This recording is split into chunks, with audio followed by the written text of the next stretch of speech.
شام میں ایک نیا آئین تشکیل دیا جا رہا ہے، لیکن دنیا فکر مند ہے کہ وہاں نئی آمریت قائم ہوگی یا جمہوریت۔ طالبان کی طرح کہیں حیت تحریر الشام بھی خواتین کی آزادی سلب تو نہیں کر لے گی؟ حیت تحریر الشام اسرائیل سے جنگ کرے گی یا امن معاہدہ؟ بشار الاسد کا اگلا منصوبہ ماسکو سے کہاں جائیں گے؟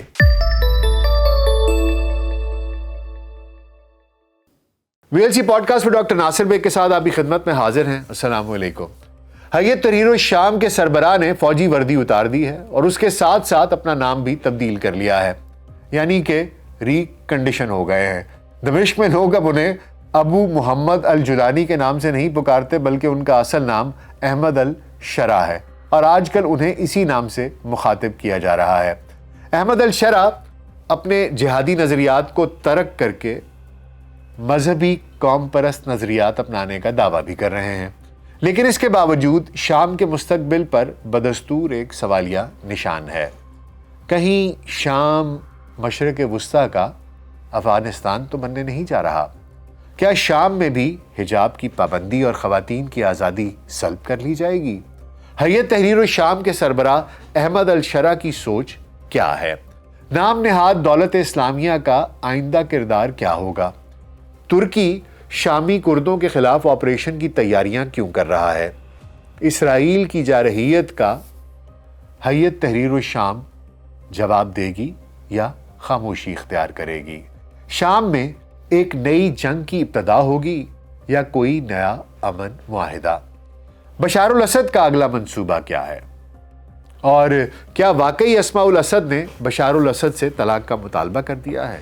یہ وہ تمام سوال ہیں جو شام کے عوام بھی اپنے نئے حکمران سے اور اپنے ارد گرد کے لوگوں سے پوچھ رہے ہیں، اور بیرونی دنیا بھی ان سوالوں پر حیت تحریر الشام کا نقطہ نظر جاننا چاہتی ہے۔ حال ہی میں حیت تحریر الشام کے سربراہ احمد الشرع نے بین الاقوامی میڈیا کو دیے گئے اپنے انٹرویو میں شام کے مستقبل کے بارے میں اپنے خیالات کا اظہار کیا ہے۔ طویل خانہ جنگی سے تباہ حال ملک کی تعمیر نو اور سیاسی استحکام کے لیے اپنی سوچ واضح کی ہے۔